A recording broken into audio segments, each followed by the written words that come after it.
பிதாவாகிய தேவனையும் ஆண்டவராகிய இயேசுவையும் அறிகிற அறிவினாலே கிருபையும் சமாதானமும் பெருகுவதாக. இந்த ஓய்வு நாளிலும் கர்த்தர் நம்மை சுகத்தோடும் பலத்தோடும் புதிய நன்மையினால் நம்மை நிரப்பி சகல ஆசீர்வாதங்களாலும் நம்மை நிரப்பி இந்த நாளிலும் கர்த்தர் நம்மை சந்தோஷத்தோடு கூட இந்த இடத்துல கொண்டு வந்ததற்காக தேவனுக்கு மகிமை செலுத்துகிறேன்.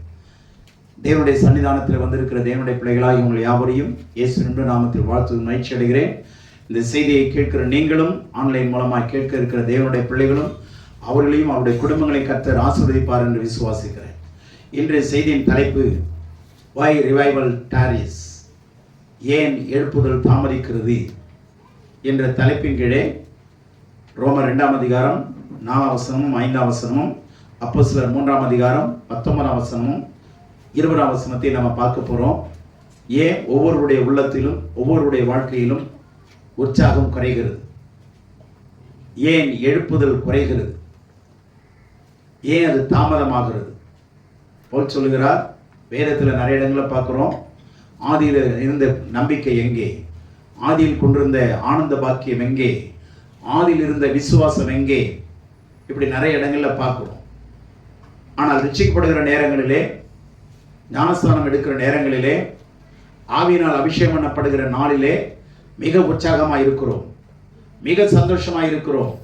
ஆனால் அந்த எழுப்புதல், அந்த உற்சாகம், அந்த உத்வேகம் நாளுக்கு நாள் ஏன் குறைந்து போகிறது? காலத்தை பார்த்தால் போதகர்களாக இருக்க வேண்டிய நீங்கள் பாலை உண்ணத்தக்க குழந்தைகளாக இருக்கிறீர்களே என்று சொல்லி பவுல் எழுதுகிறார். ஆகவே நாம் சரீரத்துக்கு தான் வயதாகுது, சரீரத்துக்கு தான் வயது ஆகும். நம்ம ஆத்மாவுக்கு என்ன கிடையாது, நல்ல கவனிங்க. ஏன்னா சரீரம் தான் சாவுக்குரியது, ஆத்மா என்ன எதுக்குரியது அல்ல, சாவுக்குரியது அல்ல. ஆகவேதான் ஆண்டவர் ஆத்மாவை குறித்து கவலைப்படுகிறார், அக்கறை கொண்டவராய். வேதத்தில் நிறைய இடத்துல ஆத்மாவை மையமாக வைத்துத்தான் நமக்கு ஆலோசனை கொடுக்கப்பட்டு கொண்டே இருக்கிறது. உன் ஆத்மா வாழ்கிறது போல நீ எல்லாவற்றிலும் வாழ்ந்து சுகமாயிரு, வாழ்ந்து செழிப்பாயிரு, பாதுகாப்பாயிருன்னு சொல்லப்பட்டிருக்கு. அப்போ உலகத்தின் மக்கள் சரீரத்தை மையமாய் வைத்து வாழ்கிறார்கள். ஆனால் தேவனுடைய பிள்ளைகள் ஆத்மாவை மையமாய் வைத்து, அதாவது கிறிஸ்துவை மையமாக வைத்து தான் வாழணும். ஆனா சரீரத்துக்குரிய விஷயத்தின்படி நான் சொல்றேன், இந்த ஆத்மாவை கிறிஸ்துவோடு கூட இணைக்கப்பார். நம்ம ஆத்மா எப்பொழுதுமே கிறிஸ்துவோடு கூட, வேத வார்த்தையோடு கூட, கட்டளைகளோடு கூட, பிரமாணங்களோடு கூட என்ன பண்ணப்படணும்? இறுக்கமாய் கட்டப்பட்டிருக்க வேண்டும். எப்பொழுதும் அவரை சிந்திக்கிற சிந்தனையில ஜீவ வாக்கியங்களை நாம என்ன பண்ணணும்? உள்ளத்தில் எழுதணும், பிரயாசப்படணும். ஆத்ம மனிதனை பலப்படுத்தணும். இந்த விஷயத்தில் நீங்க கடினமா உழைக்கணும். சரீரத்துக்கான விஷயங்களில், குடும்பத்துக்கான காரியங்களில் உழைச்சி நம்ம பாடுபட்டு ஆண்டவருடைய குடும்பத்தை நடத்துகிறோம், பணத்தை சம்பாதிக்கிறோம், குடும்பத்தை நடத்துறோம். ஆனா ஆத்மா ஈடேறும்படி, ஆத்மா மறுபிறப்பு அடையும்படி, ஆத்மா மறுரூபம் அடையும்படி எவ்வளவு நேரத்தை எடுத்து கடின உழைப்பை நாம் செய்கிறோம். ஆங்கிலத்தில் 2 வார்த்தை இருக்கு, hardly working, hard working. Hardly ஒர்க்கிங்னா எப்பயாவது வேலை செய்யுது, ஹார்ட் ஒர்க்கிங்னா எப்போதுமே வேலை செய்யுது. ஆண்டவர் சொல்றாரு, எப்பொழுதும் நான் பிதாவை பிரியப்படுத்துகிறபடியா, எப்பொழுதும் நான் பிதாவை என்ன செய்றேன்? பிரியப்படுத்துகிறபடியால் அவர் என்னை தனியே இருக்க விடுகிறது இல்லை. என்னை அனுப்பினவர் என்னோடு கூட இருக்கிறார். அவருக்கு பிரியமானதை நான் எப்பொழுதும் செய்கிறபடியா. ஆகவே நம்முடைய வாழ்க்கையில, ஒவ்வொருடைய வாழ்க்கையிலும் எழுப்புதல், உற்சாகம், உத்வேகம் நாளுக்கு நாள் என்ன செய்ய வேண்டும்? பெருக வேண்டும். அடிக்கடி சொல்லணும், I shall never be same, I shall never be same. அப்படின்னா என்ன? ஒரு காலம் என்னுடைய வளர்ச்சி ஒரே மாதிரி இருக்காது. நாளுக்கு நாள் என்ன செய்து கொண்டிருப்பேன்? கிறிஸ்துவுக்குள்ளே வளர்ந்து கொண்டிருப்பேன். என்னுடைய வளர்ச்சி நின்றுடாது. நாளுக்கு நாள் கிறிஸ்துவுக்குள்ள என்ன பண்ணுவேன்? வளருவேன். அப்படின்னா சரீரத்தில் ஆத்துமாவில். இதை நீங்க அக்கறையோடு கூட செய்யலைன்னா அக்கறைக்கு போக முடியாது. இந்த விஷயத்துல மிகுந்த அக்கறை வேணும். அக்கறை இருந்தாதான் இக்கரையை விட்டு அக்கறைக்கு போகும்படி கர்த்தரும் அக்கறை கொள்ளுவார். ஆமென். அல்லேலூயா. ஆமா. யாக்கோபு பிந்தி தனித்திருந்து எல்லாரையும் என்ன செய்தான்? எல்லாவற்றையும் அக்கறைப்படுத்தினான். ஏன்? அங்க அவனுக்கு ஒரு தாக்கம் உண்டானது. ஒரு பெரிய தேக்கம் அவனுடைய வாழ்க்கையில் இருந்தது. வளர்ச்சி அடைய முடியல. எங்க பார்த்தாலும் ஏமாற்றம். வீட்டிலிருந்து தனித்து விடப்பட்டு அவன் துரத்தப்பட்டான், தனிமையாக்கப்பட்டான். ஒரு வேக்கம், ஒரு வெற்றிடம் இருந்து கொண்டிருந்தது. அதனால என்ன செய்தான்? எல்லாவற்றையும் என்ன செய்தான்? தனக்கு உண்டான எல்லாவற்றையும் அக்கறைப்படுத்தினான். அவன் அக்கறை கொண்ட அந்த ராத்திரியிலேயே ஆண்டவரும் அக்கறை கொண்டார். அல்லேலூயா.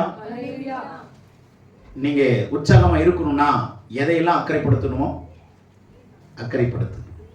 நம்மளை விட்டு தூரப்படுத்தணுமோ அதெல்லாம் தூரப்படுத்தணும். ஏன்னா மாம்சமானது பலவீனம் உள்ளது. மாம்சம் ரொம்ப சோம்பேறியான ஒரு விஷயங்க. மாம்சம் ரொம்ப ரொம்ப சோம்பேறியான விஷயம். கொஞ்சம் இடம் கொடுத்தா மனம் கட்டிடும். உத்வேகமாக இருக்கணும், உற்சாகமாக இருக்கணும். சனிக்கிழமை இரவே ஆயத்தமாகிறது தாங்க தேவனுடைய பிள்ளைங்க. காலையில் எழுந்து ஆயத்தமாகறீங்கன்னு வச்சுங்களேன், அது ஆண்டவருடைய பிள்ளைகளுக்கு அழகே இல்லை. இரவே ஆயத்தமாகும். இருதயம் இரவுல விழிச்சிருக்கும். சரீரம் தூங்கும், இருதயமும் விழிச்சிருக்கும். நீங்கள் 6 மணிக்கு 7 மணிக்கு இது மாதிரிலாம் இருந்தோம்னா நம்முடைய ஆத்மா ஈடேறாது, வளரவும் முடியாது. வாழ்க்கையில் நிறைய தோல்விகள் வரும். அதை உத்வேகமாக நீங்கள் கவனிச்சுங்க. கர்த்தர் நம்மை ஆசீர்வதிப்பார். ரோமருக்கு எழுதின நிருபம் 2ஆம் அதிகாரம். இந்த ரோம புஸ்தகத்திலே பவுல் மிக உன்னதமான ஆழமான புரிவதற்கு அரிதான விஷயங்களை ரோமருக்கு பவுல் எழுதுறார். ரொம்ப அரிதான விஷயங்களை எழுதுறார், புரிந்து கொள்ள முடியாது. பிரமாணங்கள்னு சொல்லும்போது ஏகப்பட்ட 17 விதமான பிரமாணங்கள் உள்ளே இருக்கு. அதையெல்லாம் நம்ம புரிந்து கொள்ள நேரம் இல்லை, ஆனா நேரம் எடுக்கணும். ஆகவே இங்கே என்ன சொல்றாருன்னா, அல்லது தேவ தயவு நீ குணப்படும்படி உன்னை ஏவுகிறதென்று அறியாமல் அவருடைய தயவு, பொறுமை, நீடிய சாந்தம் இவைகளின் ஐஸ்வர்யத்தை அசட்டை பண்ணுகிறாயோ? உன் மன கடினத்திற்கும் குணப்படாத இருதயத்திற்கும் ஏற்றபடி தேவனுடைய நீதியுள்ள தீர்ப்பு வெளிப்படும் கோபாக்கினை நாளிலே உனக்காக கோபாக்கினையை குவித்துக் கொள்ளுகிறாயோ? கவனிங்க, பவுல் ரொம்ப கடினமா எழுதுறார். நினைச்சுக்கிறோம் கடவுள் எப்பொழுதுமே தயவு உள்ளவர் என்று. ஆனா 11:22 படிச்சீங்கன்னா, ரோமர்ல 11:22 வசனத்தை படிச்சு பார்த்தீங்கன்னா, அவர் தேவனுடைய தயவையும் கண்டிப்பையும் பார். கவனிங்க, ஒரு காயினுக்கு 2 பக்கம் இருக்கிற மாதிரி ஒரு பக்கம் தயவுள்ளவர் தான், இரக்கமுள்ளவர் தான், அன்புள்ளவர் தான். ஆனா சட்டத்தின்படி பார்த்தீங்கன்னா அவர் கண்டிப்பான.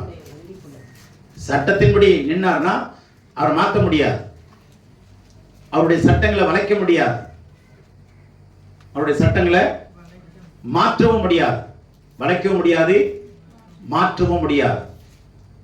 என்னதான் பண்ணணும் அப்படின்னா சட்டங்களை நிறைவேற்றத்தான் முடியும். ஆனா நம்ம உலகப்படி சட்டங்களை யாரை வச்சு வளைச்சிக்கிறோம்? அட்வொகேட்ஸ் வச்சு என்ன பண்ணிக்கிறோம்? சட்டங்களை வளைக்கிறோம். ஆனா ஆவிக்குரிய சட்டங்களை என்ன பண்ண முடியாது? வளைக்கவும் முடியாது, உடைக்கவும் முடியாது, மாற்றவும் முடியாது. மாறாக நிறைவேற்றத்தான் முடியும். ஆகவே இங்க என்ன சொல்லுகிறார்? தேவ தயவு நீ குணப்படும்படி. அந்த குணப்படுறதுன்னா என்னங்க? நான் சின்ன வயசுல கேட்டிருக்கேன். பெரியவங்க என்ன சொல்லுவாங்க தெரியுமா? சில பின்மாற்றக்காரர்களை அவன்கிட்ட குணப்படாத ஆவி இருக்கு, அவன் குணப்படாதவன்னு சொல்லுவாங்க. அப்படின்னு என்ன அர்த்தம்னா, சரீரத்தில் அல்ல, சரீரத்துக்குரிய எல்லா குணமும் சுகமும் ஆரோக்கியமும் விடுதலையும் எல்லாவற்றையும் சிலுவையிலே ஆண்டவர் இயேசு செவ்வனை செய்து முடித்து விட்டார். இப்ப சொல்லப்படுறது எல்லாம் ஆன்மாவுக்கு தான், ஆத்மாவுக்கு. நீ குணப்படும்படி அப்படின்னா எதுல? உன்னுடைய ஆத்மாவில். ஏன்னா ஆத்மா முப்பரிமாணம் உள்ளது. அங்கேயும் 3 டைமென்ஷன்ஸ் இருக்கு. என்ன? மனிதன் முப்பரிமாணம் உள்ளவர். என்னது? ஆவி, ஆத்மா, சரீரம். நான் இஸ் 3 டைமென்ஷனல் பீயிங்னு சொல்லுவாங்க. அப்ப 3 டைமென்ஷன்ஸ்.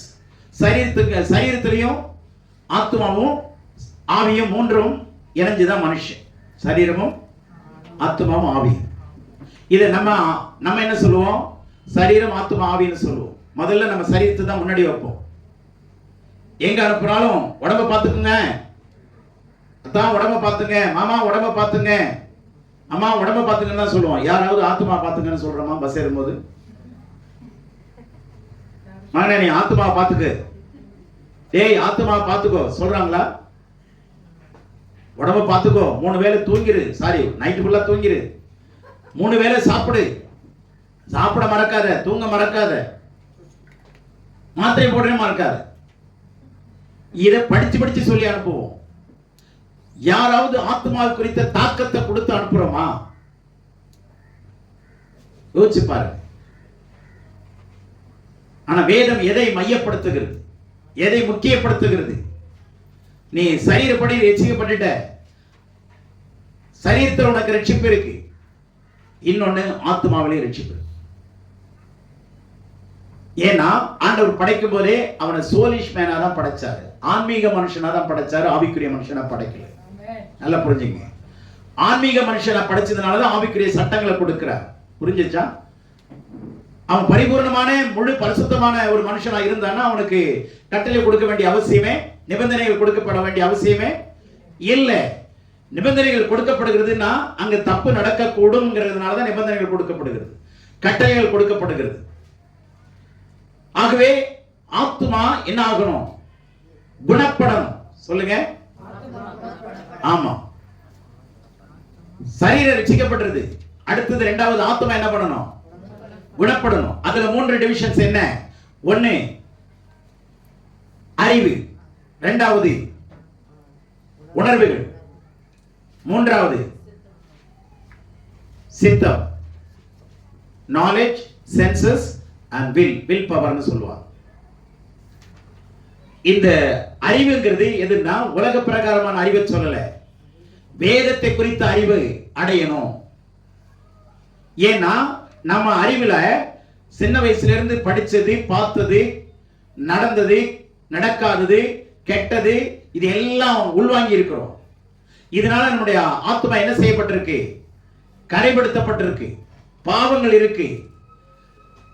நம்முடைய ஆத்மா கரைப்பட்ட ஒன்றாய் இருக்கிறது. ஆகவே இதுக்குள்ள வசனம் போனாதான் அது என்ன ஆகும்? சுத்தப்படுத்த முடியும்.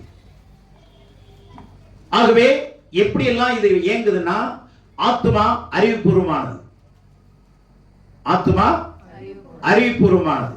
2வது ஆத்மாவில உணர்வுகள் இருக்கு. ஆத்மாவில என்ன இருக்கு? உணர்வுகள். 5 வித உணர்வுகள்னா 5 விதமான உணர்வுகள். புரியுதா?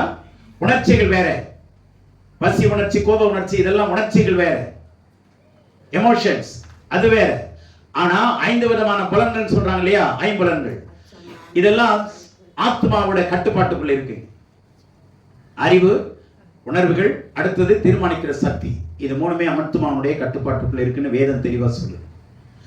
அப்போ இது 3மே உலக பிரகாரமா நம்ம வாழ்ந்ததுனால அந்த கட்டுப்பாட்டுக்குள்ளதான் ஆத்மா தொடர்ந்து இருக்க முயற்சிக்கிறது. ஆனா வேதம் சொல்லுகிறது தேவ வசனத்தின்படி, தேவ திட்டத்தின்படி, தேவனுடைய கட்டளைகளை கீழ்ப்படுகிறதுனால ஆத்மா என்ன ஆகும்? குணமடையும். இப்போ இந்த ஆத்மா குணமடைகிறதுக்கு எதிரிகள் என்னன்னா அந்த வசனத்துல பாருங்க, தேவ தயவு நீ குணப்படும்படி உன்னை ஏவுகிறது என்று அறியாமல், இக்னோரன்ஸ், ignorant, being ignorant, அறியாமல் இருக்கிறது. கட்டளைகளை குறித்து ஒரு உணர்வு இல்லாமல் இருக்கிறது, நிபந்தனைகள் குறித்த உணர்வு இல்லை. ஆனா ஆசீர்வாதம் வேணும், எனக்கு வேலை கிடைக்கும், ப்ரமோஷன் வேணும், பொருளாதார ஆசீர்வாதம் வேணும், சரீர சுகம் வேணும், பலம் வேணும். ஆனா உபாகமம் 28:1 என்ன இருக்கு? நான் விதிக்கிற அந்த வார்த்தை பாருங்க, நான் சொல்லுகிறேன் இல்ல, நான் விதிக்கிற கட்டளையின்படி செய்தால் இந்த ஆசீர்வாதம் எல்லாம் உன் மேல வந்து பலிக்கும். இன்று நான் உனக்கு விதிக்கிற உன் தேவனாகிய கர்த்தருடைய கட்டளைகளின்படி.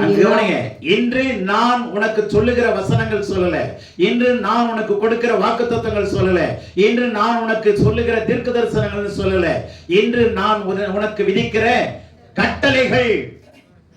சபைக்கு வசனம் தெரியுது, ஊழியக்காரருக்கு பிரசங்கம் பண்ண தெரியுது, வாக்குத்தத்தங்களை சொல்ல தெரியுது, தீர்க்க தரிசனங்கள் இது ரெண்டுமே இல்லைன்னா தீர்க்க தரிசனங்களை தேடி ஜனங்கள் ஓட தெரியுது. எங்கெல்லாம் தீர்க்க தரிசனம் சொல்றாங்க ஓடு, அங்க ஜெபகோபுரத்துக்கு ஓடு, ஆசீர்வாத மையத்துக்கு ஓடு, அங்கெல்லாம் என்னென்ன சொல்றாங்கன்னு கேளு, அதை விட குறி கேட்க போகலாம். சபையில இருக்கிற சத்தியத்தை கேட்காம அங்கங்க ஓடுகிற மக்கள் சத்தியத்தில் நிலைத்திருக்க முடியாது, உங்க ஆத்துமா ஈடேறாது. சபையில நிலைத்திருங்க, சத்தியத்தில் நிலைத்திருங்க. ஆமென். சத்தியத்தில் என்ன பண்ணணும்? நிலைச்சிருக்கணும். கர்த்தர் உங்களை வச்சிருக்கிற சபையில நிலைச்சிருக்கணும். அறியணும். அங்க என்ன சொல்றாரு? இன்று நான் உனக்கு விதிக்கிற கட்டளையின்படி நீ செய்தால். அப்போ நிபந்தனைகள் இல்லாம இல்ல, கண்டிஷனல் பிளஸிங் ஆண்டவர் வச்சிருக்கிறாரு. நிபந்தனைக்குட்பட்ட ஆசீர்வாதம் தான், நீ செய்தா இதை நான் கொடுப்பேன். ஆனா நம்ம ஆளுங்க குறுக்கு வழியில என்ன பண்றாங்க? ஆசீர்வாதம் அடையிறதுக்கு வாக்குத்தத்தத்தை பிடிச்சுக்கிறாங்க. வாக்குத்தத்தத்தை உங்களால நிறைவேற்ற முடியாது. கொடுத்தவர் அவர் தான் நிறைவேற்றுவார். நிறைவேற்ற வல்லவரும் அவர் தான். அல்லேலூயா. தேவரை நினைத்தது தடைபடாது. சகலத்தையும் செய்ய வல்லவராய் இருக்கிறார். வாக்குத்தத்தம் கொடுத்தாருன்னா அவரை நிறைவேற்றுவார். ஆனா அந்த நிபந்தனைகளை நம்ம நிறைவேற்றணும். அதற்கான நிபந்தனைகளை நம்ம நிறைவேற்றணும். நல்லா புரிஞ்சுங்க. அப்போ நம்ம ஆத்மா குணப்படணும் அப்படின்னா, சுருக்கமா சொன்னா அல்லது வேதத்தின்படி சொல்லணும்னா, ஆத்மா மறுபிறப்பு அடையும். ஆத்மா என்ன ஆகணும்? குணப்படுதுன்னா என்ன? மறுபிறப்பு அடையுது. சரீரத்தில் மறுபிறப்பு கிடையாது. அன்றியும் ஒரே தரம் மரிப்பதும் பின்பு நியாயத்தீர்ப்பு அடைவதுமே மனிதனுக்கு இருக்கிற கட்டளை, கொடுக்கப்பட்ட கட்டளை, மாறாத கட்டளை. எபிரேயர் 9:27. ஒரே தரம் மரிக்கணும்னா என்ன? ஒரே தரம் பிறந்தா ஒரே தரம் மரிச்சிடணும். பிறப்பு ஒண்ணு, மரணம் ஒண்ணு. அதுக்கப்புறம் பிறக்கலாம் முடியாது. ரீபர்த் சரீரத்தில் கிடையாது, புரிந்து கொள்ளுங்கள். ஆனா ஆத்மாவில் உண்டு. வசனத்தின்படி, வசனத்தினாலும் ஆவியினாலும் மறுபிறப்பு அடையணும். வசனத்தினாலும் ஆவியினால் என்ன பண்ணணும்? வேறு மனுஷனா மாறணுங்க. வேறு மனுஷனா இப்படி புதிய பழைய மனுஷனாகிய நம்முடைய சொந்த புத்தியை மாத்தி நம்மளால மாற்ற முடியாது. ஆண்டவர் தெளிவா சொல்றார், என்னால் அன்றி உங்களால ஒன்றும் கூடாது. ஆகவே ஆண்டவருடைய உதவியினாலே, பரிசுத்த ஆவியானுடைய உதவியினாலே, வேதத்தினுடைய வார்த்தையினாலே, கட்டளையை கொண்டு நம்முடைய ஆத்மாவை மறுபடி பிறக்க வைக்க முயற்சி செய்யுங்க. அதுக்கு முதல் எதிரி எதுன்னா அறியாமை. பேதை விட்டு விலங்கள், அப்பொழுது வாழ்வீர்கள். பிழைப்பீர்கள் இல்லை, வாழ்வீர்கள். Depart from the ignorance. பேதைமை விட்டு விலகுங்க. இது தெரியலன்னு எனக்கு சொல்லாதீங்க. உனக்கு கொடுக்க வேண்டிய அத்தனை கட்டளைகளையும் நிபந்தனைகளையும் பிரமாணங்களையும் கை கொள்ள வேண்டிய அத்தனையும் நான் ஒண்ணு விடாம நான் எழுதி கொடுத்திருக்கிறேன் ஆண்டவர் சொல்றார். என் மகத்துவங்களை நான் என் ஜனங்களுக்கு எழுதி கொடுத்தேன். அதே அவர்கள் என்னவாக எண்ணினார்கள்? அந்நிய காரியமாக எண்ணுகிறார்கள். எல்லா மகத்துவத்தையும் நான் எழுதி கொடுத்துட்டேன். ரிட்டன் ஸ்டேட்மெண்ட்ல இருக்குங்க. இதை படிச்சு தெரிஞ்சுக்கிறதுக்கு நம்ம நேரங்காலம் எடுக்கலன்னா நம்ம ஆத்மா என்ன ஆகாது? மறுபிறப்பு அடையாது, ஈடு ஏறாது. ஆத்ம மனிதன் எந்த அளவுக்கு வீக்கா இருக்கிறோமோ அந்த அளவுக்கு தான் ஆவியின் உலகத்துல நம்ம வீக்கா இருப்போம். நம்ம ஜெபம் ஏறெடுக்கப்படாது. கடைசியா ஆண்டவர் வரும்போது என்ன ஆகாது? மறுபிறப்பு அடையாத ஆத்மா மறு ரூபம் அடையாது. புரிஞ்சுதா? If there is no transformation, there will not be transfiguration. அப்ப transformation leads to transfiguration. அப்ப மறுபிறப்பு என்ன எதை கொண்டு வருது? மறு ரூபத்தை கொண்டு வருது. அப்ப சரீரத்துல நம்ம எப்படி இருக்கிறோமோ அதனால நிறைய பேர் என்ன நினைக்கிறாங்க, சரீரம் சாக போறது தானே, என்ன பாவம்னாலும் செஞ்சுக்கலாம். இல்ல, சரீரமும் சுத்தமா இருக்கணும்னு ஆண்டவர் சொல்றார். அல்லேலூயா. நீங்க ஹைப்பர் கிரேஸ்ங்கிற ஒரு சத்தியத்தை கொண்டு வந்து இன்னைக்கு வாலிப பிள்ளைகள் மத்தியில மிகப்பெரிய ரிவைவலை கொண்டு வருது. நிறைய வாலிபர்கள் ஆயிரமா லட்சமா கூடுறாங்க. காரணம் என்னன்னா, நீ செஞ்ச பழைய காலத்துல செஞ்ச பாவத்தையும் மன்னிச்சிருவாரு, நிகழ்காலத்துல செய்யற பாவத்தையும் மன்னிச்சிருவாரு, ஆனா எதிர்காலத்துல செய்ய போற பாவத்தையும் சேர்த்து மன்னிச்சிருவாரு. மன்னிச்சிட்டாரு, அதனால பயப்படாது. இப்ப சந்தோஷமா இருக்குமா இல்லையா? நான் இனிமே செய்ய போற பாவத்தையும் சேர்த்து மன்னிச்சிருவாருன்னா என்ன அர்த்தம்? அப்படியா இருக்கு? தாறுமாறா புரிந்து கொள்ளுகிறார். தயவுசெய்து நல்லா புரிந்து கொள்ளுங்க. நம்முடைய ஆத்மா ஈடேறும், நம்ம ஆத்மா வாழணும், நம்ம ஆத்மா குணப்படணும், நம்ம ஆத்மா வருவரை பிறக்கணும். அதுக்கு முதல் எதிரி எது? அறியாமை. என்ன ஆமை? ஆமா. அங்க வேற சொல்லி அறியாமைங்கிற பாவத்தை விட்டு வெளியே வா. இது ஒரு மிகப்பெரிய பாவம். இது அறியாமைங்கிறது ஒரு பாவம் மாத்திரம் இல்லைங்க, இது ஒரு திக்கஸ்ட் டார்க்னஸ், இருளுங்க. அறியாமைங்கிறது என்னதான்? இருள். நம்முடைய ஈபிகோ சட்டம் இருக்குல்ல, அதுல முதல் சட்டமே இதுதான். அறியாமைங்கிறது, நீங்க அறியாமன்னு இருந்தீங்கன்னாவே அது ஒரு குற்றம்னு சொல்ற, கிரைம்னு சொல்றாங்க. அறியாமை என்பது என்னதான்? குற்றம். அது ஒரு கிரிமினல் சின்னுங்க. ஆகவே அறியாமை என்பது வேதமும் தெளிவா சொல்லுது. கடவுளை பத்தி தெரியாது, பரிசுத்தரை பத்தி தெரியாது, தேவதூதரை பத்தி தெரியாது, பிதாவை பத்தி தெரியாது. இப்படி இந்த அறியாமை வச்சுக்கிட்டு இருந்தோம்னா அதுதான் முதல் எதிரி. இரண்டாவது என்ன சொல்றாரு? அறியாமல் அவருடைய தயவு, பொறுமை, நீடிய சார்ந்த இவைகளின் ஐஸ்வர்யத்தை அசட்டை பண்ணுகிறாயோ. இரண்டாவது எப்படி இருக்கிறது? அசட்டை பண்றது, டெஸ்பைசிங், அசட்டை பண்ணிட்டு இருக்கிறது. சர்ச் தானே, 6 மணிக்கு ஆரம்பிப்பாங்க, 7:30 மணிக்கு போகலாம்.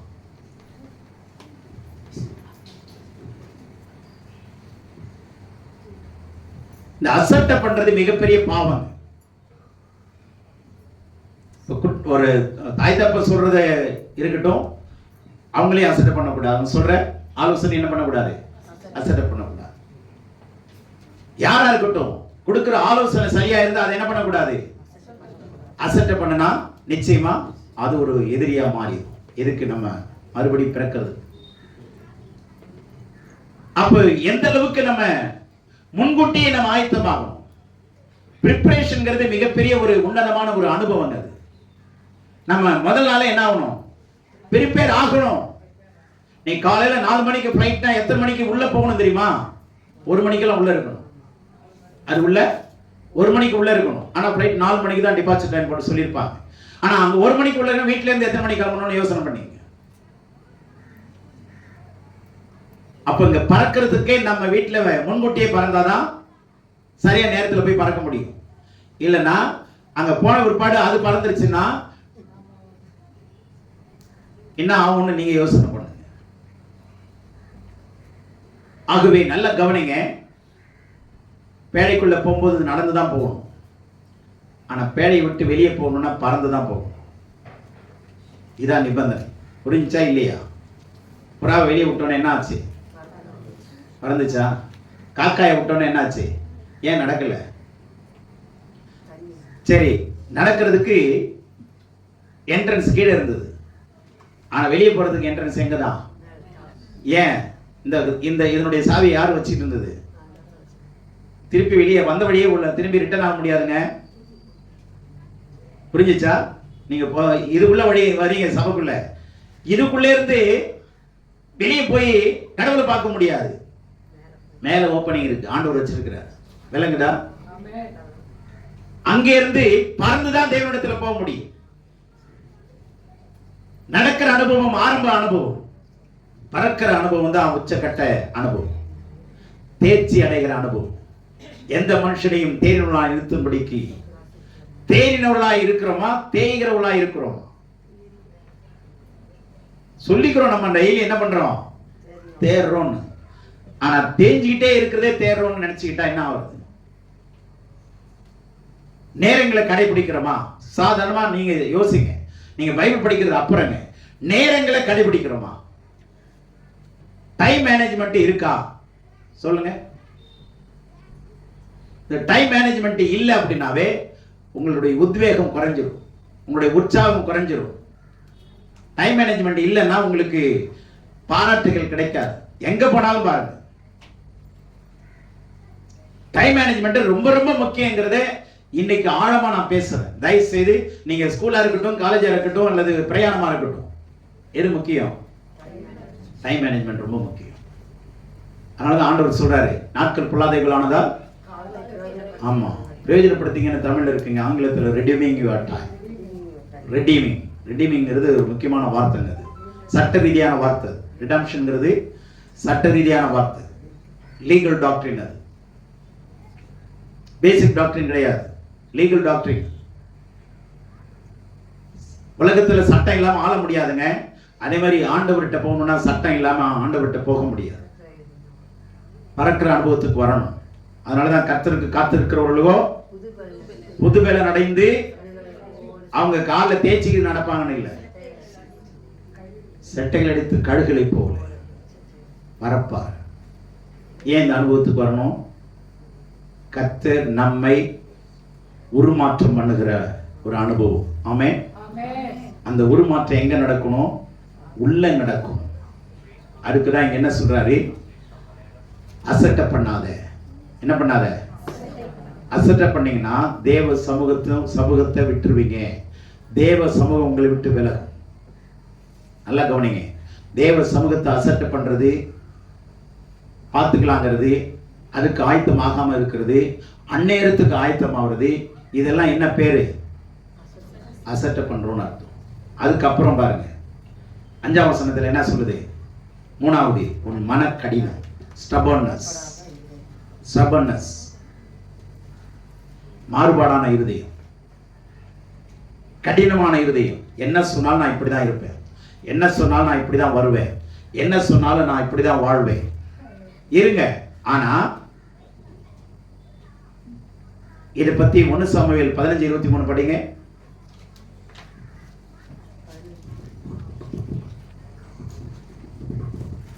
இரண்டகம் பண்ணுதல் பில்லி சூனிய பாவத்திற்கும், முரட்டாட்டம் பண்ணுதல் அவபக்திக்கும். இந்த இதெல்லாம் ஆங்கிலத்துல பாருங்க. முரட்டாட்டம் பண்றதுன்னா ஸ்டபர்னஸா இருக்கு. அது என்னது? முரட்டாட்டம் பண்ணுதல் அவபக்திக்கும். அது என்ன பக்தி? அது அப்ப பக்தியா இருக்கிறவங்கன்னா என்ன அர்த்தம்? ஏமாத்துறோம்னு அர்த்தம். ஆனா நம்முடைய மனசை மாத்த விரும்பல, நம்முடைய உள்ளத்தை மாத்த விரும்பல, நம்முடைய ஆத்மாவை குணப்படுத்த விரும்பல, அதற்கான முயற்சிகளை எடுக்கல அப்படின்னு சொன்னா முரட்டாட்டு இருதயம் உள்ள மக்கள்னு வேதம் சொல்லுது. வணங்கா கழுத்துள்ளவர்கள் நிறைய இடத்துல வேதம் சொல்லுது. அப்போ அந்த முரட்டாட்டு மனங்களை எதுக்கு அடையாளப்படுத்துறாரு? அவபக்திக்கும் விக்கிரக ஆராதனைக்கும். அப்ப நம்ம ஆவிக்குரிய உலகத்துல ஆவியா இருக்கிற தேவனை ஆராதிக்கணுமா, விக்கிரகத்தை நம்ம விக்கிரகமா மாத்திடுறோமா? யோசிங்க. அப்போ முரட்டாட்டம் பண்றது, நம்ம விட்டு கொடுக்க மாட்டோங்கிறது, ஈகோ சென்ட்ரிக்கா இருக்கிறது. நான் அதெல்லாம் விட்டு கொடுக்க மாட்டேங்க. இதெல்லாம் ஈகோ இருந்ததுன்னா ஆண்டவர் நம்மளை வெறுத்து தள்ளுவா. ஆண்டவர் நம்மளை நேசிக்க மாட்டார்.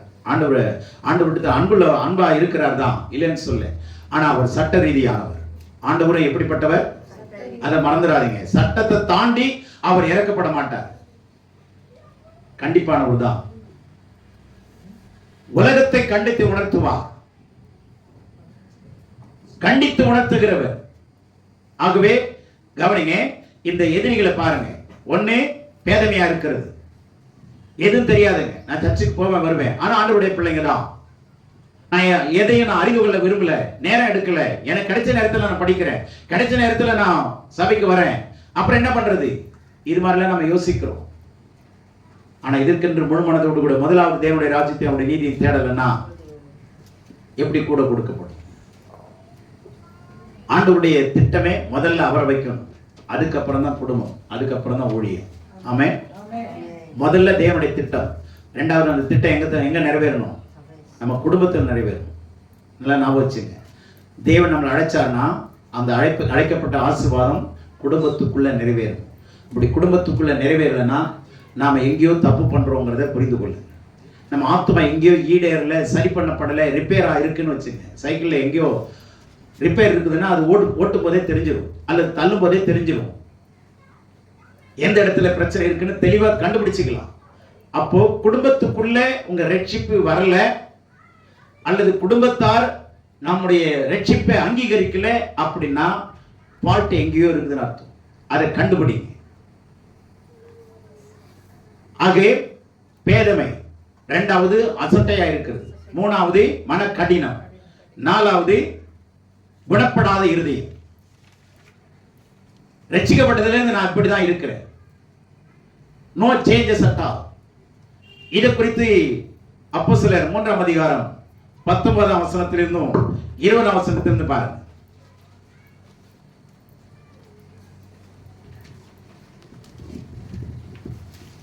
ஆனபடினாலே கர்த்தருடைய சன்னிதானத்திலிருந்து இளைப்பாறுதலின் காலங்கள் வரும்படிக்கும். இந்த இளைப்பாறுதல் காலங்கள்னா என்ன அர்த்தம் தெரியுங்களா? இளைப்பாறுகிற காலங்கள்னு சொல்லும்போது அதை மூல பாஷையோட இணைச்சி பார்த்தீங்கன்னா உங்களுக்கான எழுச்சிக்கான காலம். இளைப்பாறுதல் காலம்னா ரெஸ்டுக்கான காலம் இல்லைங்க, ரெஃப்ரெஷ் பண்றது, ரிவைவ் பண்றது, டைம் ஆஃப் ரெஃப்ரெஷ். புரியுதுங்களா?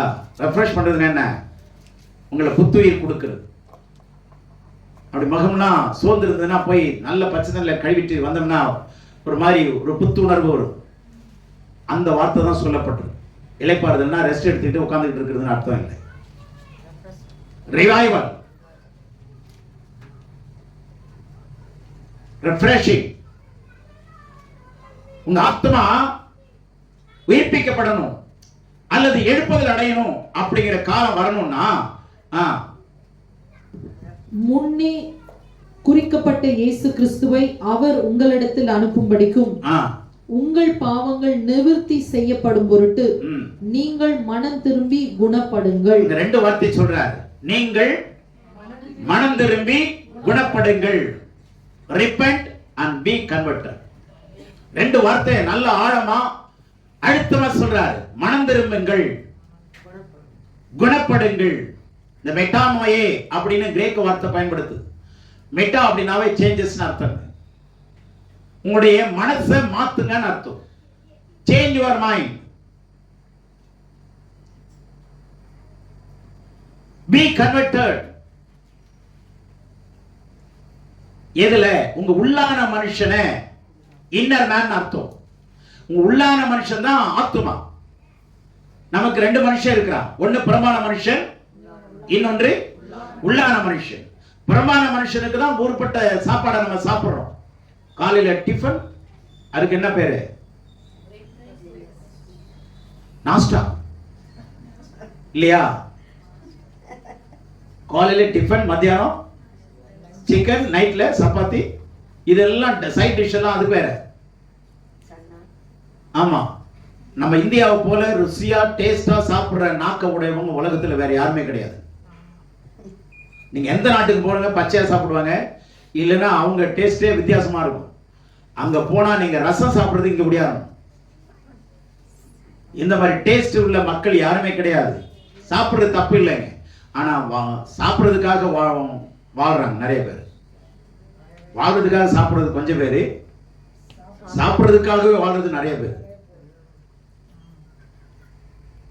தேவனுடைய பிள்ளைகளே, இங்க என்ன சொல்றாருன்னா, மனம் திரும்புங்கள், குணப்படுங்கள். மனம் திரும்புறதுங்கிறது பாவத்திலிருந்து நான் மனம் திரும்பினேன் அப்படிங்கிறது முதல் தடவை மனம் திரும்பி ரசிக்கப்பட்டுருவோம். அதுக்கப்புறம் இது டெய்லி டே டு டே எக்ஸசைஸுங்க. அது ஒவ்வொரு நாளும் மனம் திரும்ப வேண்டிய விஷயம் இருக்கா இல்லையா?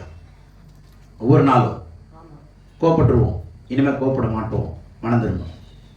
எரிச்சல் அடைவோம், எரிச்சல் அடைய மாட்டேன் அப்படின்னு மனம் திரும்பும். எரிச்சல் வந்துச்சுன்னா என்ன வரும்னு எனக்கு தெரியாது. ஏன் தெரியாது? ஏன்னா மாம்சமானவன் தட்டிச்சு போயிருக்கிறான். அதனாலதான் அதை மீறி என்ன பண்ணுது?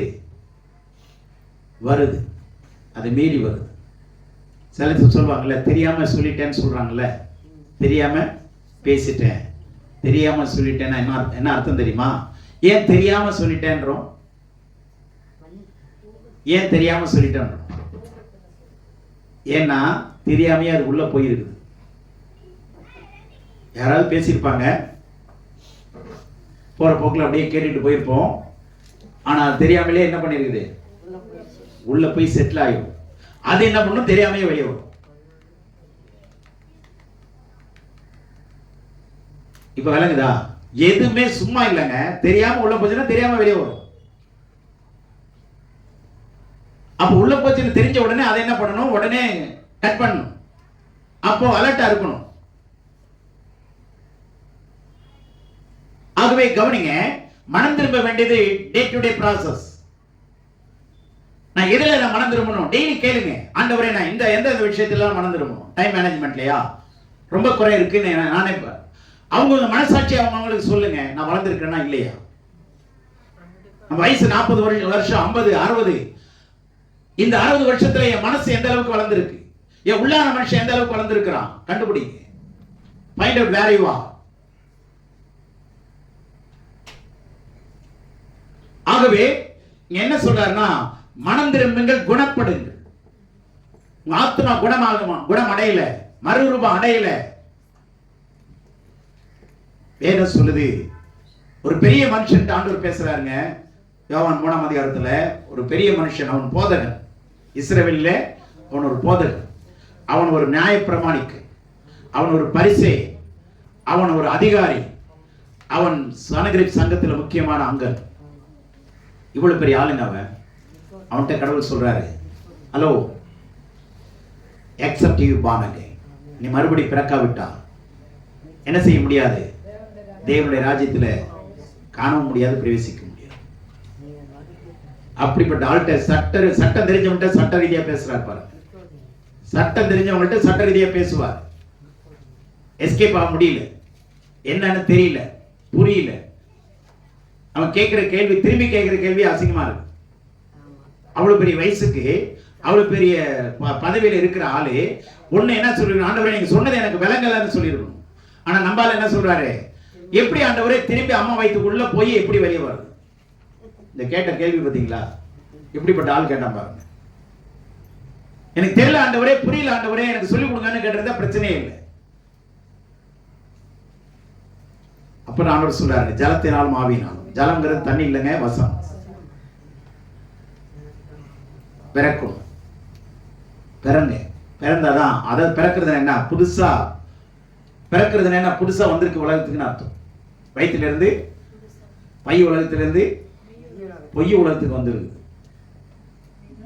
பை உலகத்திலிருந்து எங்க வந்திருக்குது, பொய் உலகத்துக்கு வந்திருக்கு. அதனாலதான் பொய்ய சொல்லிக்கிட்டே தெரியுது இல்லையா. ஜெபம் பண்ணியா, சரி, எனக்கு தெரிஞ்ச ஒரு 24 மணி நேரமும் அதே சிந்தனையில தான் எப்படி இருக்குங்க. 24 மணி நேரமும் ஜெபம் தான். அவர் வாழ்க்கையை பார்த்தா தெரியுமா தெரியாதா, பேச்சை பார்த்தா தெரியுமா தெரியாதா? தெரியும். இவர் எப்படி ஜெபம் பண்றாருன்னு தெரியும். ஜெபம் பண்ண விடுங்களேன். 50 போய் அமெரிக்கா போய் லண்டன் போய் இப்படி சுத்திட்டு வரும். ஜெபம் பண்ண தெரியாது. ஆனா 24 மணி நேரம் ஜெபமே பண்ணிட்டு இருக்கிறான். தேவனுடைய பிள்ளை நல்லா கவனிங்க, நம்ம என்ன செய்யறோங்கிறது நமக்கு தெரியும். ஆகவே மனம் திரும்புதல் ரொம்ப முக்கியம். ஒவ்வொரு நாளும் நம்ம வாழ்க்கையில் என்ன செய்யணும், மனம் திரும்பணுங்க, குணப்படணும், மறுபிறப்பு அடையணும். ஒரே நைட்ல, ஒவ்வொரு நைட்ல என்ன ஆகாது, மறுபிறப்பு அடைய முடியாது. கொஞ்சம் கொஞ்சமா என்ன செய்யணும். அதனாலதான் 2 Corinthians 4:14 சொல்லுது, என்ன சொல்லுது, புறமான மனுஷன் அழிந்தும் நாளுக்கு நாள் உள்ளான மனுஷன் புதிதாக்கப்படும்படி. புரியுதுங்களா? ஆனபடியினாலே நாங்கள் சோர்ந்து போகிறதில்லை. எங்கள் புறம்பான மனுஷனானது அழிந்தும். புறம்பான மனுஷன் என்ன பண்ணணும், அழியணும். அப்படின்னா என்ன, மாம்ச சிந்தை அழியணும், தேவனுக்கு விரோதமான எண்ணங்கள் அழியணும், கண்களின் இச்சைகள் அழியணும், மாம்சத்தின் இச்சைகள் அழியணும், மனுஷனுடைய பெருமை அழியணும். அழிந்தும் உள்ளான மனுஷனாகிய ஆத்துமா நாளுக்கு நாள் புதிதாக்கப்பட, நாளுக்கு நாள் எவ்ரி டே என்ன பண்ணணும், புதிதாக்கப்படுகிறது. ஆமா, ரெனியூ ஆகணும். என்ன ஆகணும், ரெனியூ ஆகணும், ரிவைவ் ஆகணும், ரெஜுவேனேட் ஆகணும். அதனால ரோமர் 12:2 சொல்றாரு, உங்களுடைய மனம் புதிதாகிறதுனாலே renewal of your mind. உங்களுடைய மனம் புதிதாகிறதுனாலே மறுரூபமாகுங்கள். அப்ப மனசு புதிதாகணும். உலகத்தினுடைய ஆடம்பரங்கள்,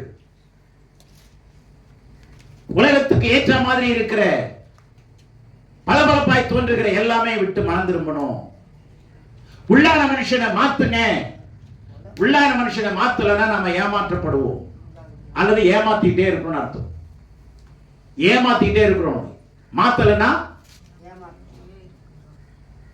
சினிமாவில் எல்லாரும் என்ன பண்றாங்க? நடிக்கிறாங்க. அதுதான் உலகம் நம்புது. நடிக்கிறதா உலகம் நம்புதுங்க. மனுஷனை நம்புறதை விட யாரை நம்புறாங்க? நடிகனை நம்புறாங்க. ஆனா அங்க நடிக்கிறாங்க, நல்லவன் மாதிரி நடிக்கிறான், வில்லன் மாதிரி நடிக்கிறான். ஆனா அங்க வந்தா உண்மை இல்லை. தேவனுடைய பிள்ளைகளே, நம்ம நடிக்க கூடாது. என்ன செய்யணும்? அதனாலதான் மாய்மாலக்காரனை ஆண்டவர் சொல்றார். ஆகவே நம்ம வேதத்தின்படி நம்ம மனசு என்ன ஆகணும்? புரிதாக்கப்பட வேண்டும், புரிதாக்கப்படணும். ஏன்னா நம்முடைய சென்ஸ், நம்முடைய உணர்வுகள்லாம் இருக்கு பாருங்க, எல்லாமே எதுதான் தப்ப, முதல்ல எதுதான் இருக்கும்? தவறுகள் தான் இருக்கும் இல்லையா? தவறுகள் தான், அது அது சுபாவம். அது தவறுகள் தான் ஈர்க்கும். முதல்ல எதை செய்யாதுன்னு சொல்லுங்க, அது தொடாத. போய் தொட்டு பார்த்தா என்ன?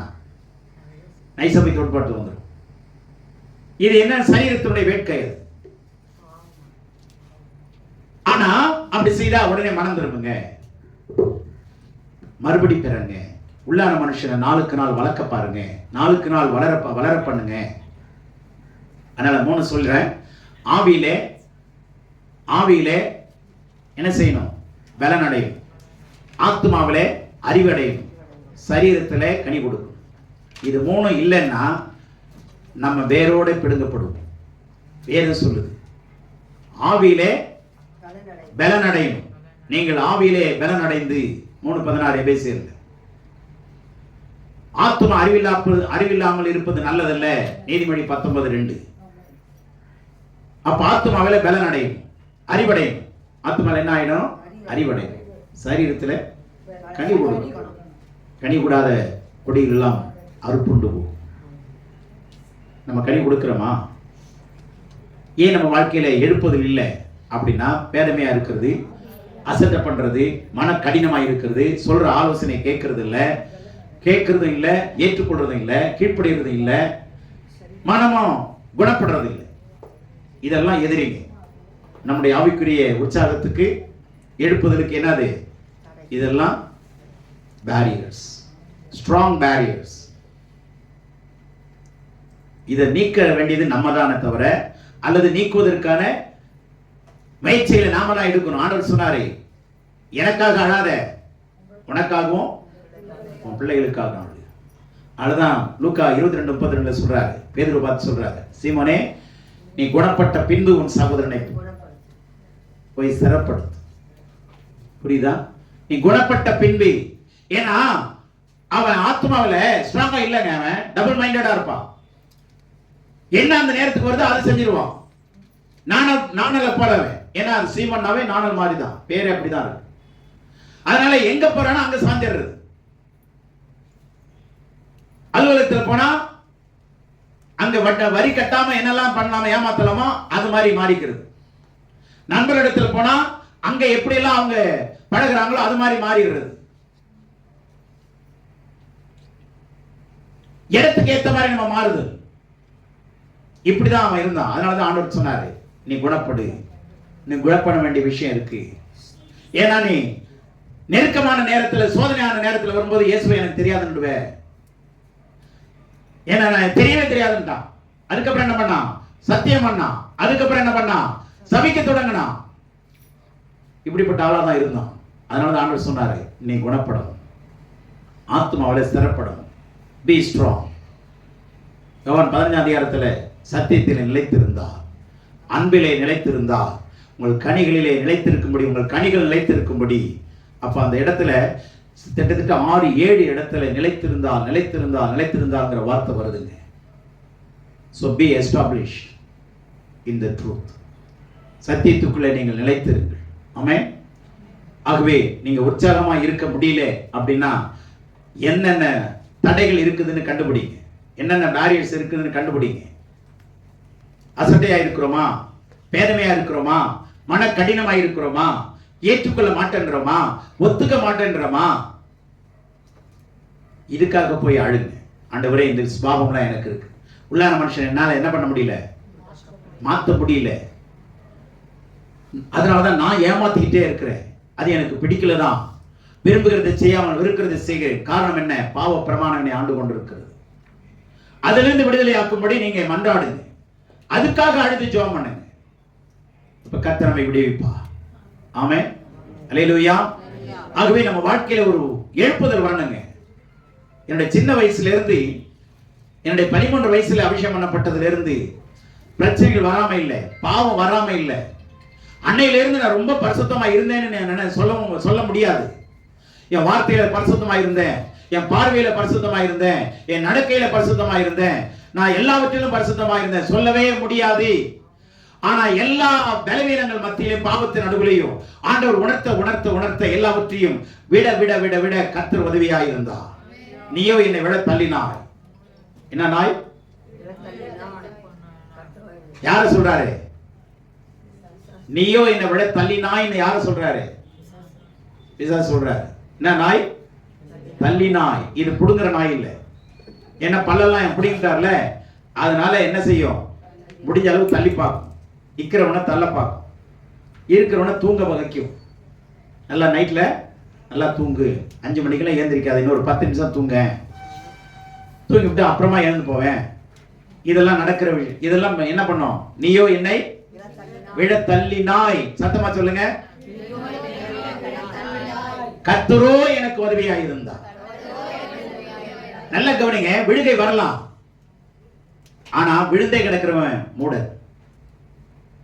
கீழே விழுந்துட்டோன்னா என்ன பண்ணுவாங்க? ட்ரை பண்ணுவாங்களா இல்லையா? அம்மா மாருங்க தன்மாரி நடு ரோட்ல விழுந்துட்டாங்கன்னு வச்சுங்களேன், உடனே எழும்ப மாட்டாங்க. என்னை யாராவது பார்க்குறாங்களான்னு பார்த்துட்டு தான் எழும்புவோம். சுத்தி பார்ப்பாங்க, யாராவது பார்க்குறாங்க. ஏன் கீழே தான் நம்ம ஏந்திரிக்க வேண்டியதானே? ஏன்னா அது பழக்கம். அது நம்மளை யாராவது பார்த்துட்டாங்களா? இது நேச்சர். பார்த்தாலும் விழுந்ததை நீ பார்க்க தானே போற. அப்புறம் அதுல என்ன இருக்கு? விழுந்துட்டோம். ஆண்டவரே பேர் சொன்னா, ஆண்டவரே அமிழ்ந்து போகிறேன் நிச்சயம். 2 வார்த்தை முடிஞ்சு போச்சுங்க. அமிழ்ந்து போகிறேன் நிச்சயம் ஆண்டவரே. கேளுங்க ஆண்டவரிடத்துல. அந்த இடத்திலிருந்து ஆண்டவர் உங்களை மீட்டருள்வார். ஆமென். அந்த பலவீனத்திலிருந்து கர்த்தர் உங்களை மீட்டருள்வார். ஆனா உங்க உள்ளத்துல என்ன வேணும்? எல்லாத்துக்கும் மேல ஒரு ஏக்கம் இருக்குங்க. ஒரு ஏக்கம் இருந்தா தான் தாக்கம் வரும், தாக்கம் இருந்தா தான் ஆக்கம் வரும், இல்லைன்னா வீக்கம் தான் வரும். ஏக்கமோ தாக்கமோ ஆக்கமோ இல்லைன்னா என்னதான் வரும்? அதுக்கப்புறம் உட்கார்ந்து அழுதுகிட்டு தான் இருக்கும், ஒண்ணும் பண்ண முடியாது. அதனால விரும்பணுங்க. நான் ஆண்டவருக்குள்ள நான் பரிசுத்தம் அடையணும்னு விரும்புறேன். முடியல ஆண்டவரே, கேளுங்க. அவர் உங்களுக்கு உதவி செய்ய வல்லவராய் இருக்கிறார். அவர் தாமே பாடுபட்டு சோதிக்கப்பட்டதனாலே சோதிக்கப்படுகிறவர்களுக்கு உதவி செய்ய வல்லவராய் இருக்கிறார். He is able to deliver you. He is able to deliver. அவர் விடுவிக்க வல்லவராய் இருக்கிறார். தேவனுடைய பிள்ளைகளே, சத்தியத்தை கேளுங்க, சத்தியத்தில் நிலைத்திருங்க, சத்தியத்தை வாங்குங்க, சத்தியத்தை உள்ள கொடுங்க. அதனாலதான் ட்ரூத்ங்கிற வாரம் 5 எழுத்துக்குள்ள, ட்ரூத்ங்கிற 5 எழுத்து TRUTH எழுதிங்க. TRUTH ட்ரூத்துக்குள்ள T எடுத்துங்க. யார் இருக்கிறா? ரூத் இருக்கிறா. நீங்களும் நானும் ஒவ்வொரு ரூத்தா இருக்கணும்னா எதுக்குள்ள இருக்கணும்? ட்ரூத்துக்குள்ள இருக்கணும். ட்ரூத்துக்குள்ள இருந்தாதான் ரூத் ஒழுங்கா இருப்பா. ரூத்துக்குள்ள இல்ல, என் பேரு ரூத்து தானா? என்னென்ன ரூத்து போய் கேளுங்க. அம்மாடி நீ சின்ன வயசுல எதெல்லாம் இழந்தன்னு போய் கேளுங்க, சொல்லி தருவோம்.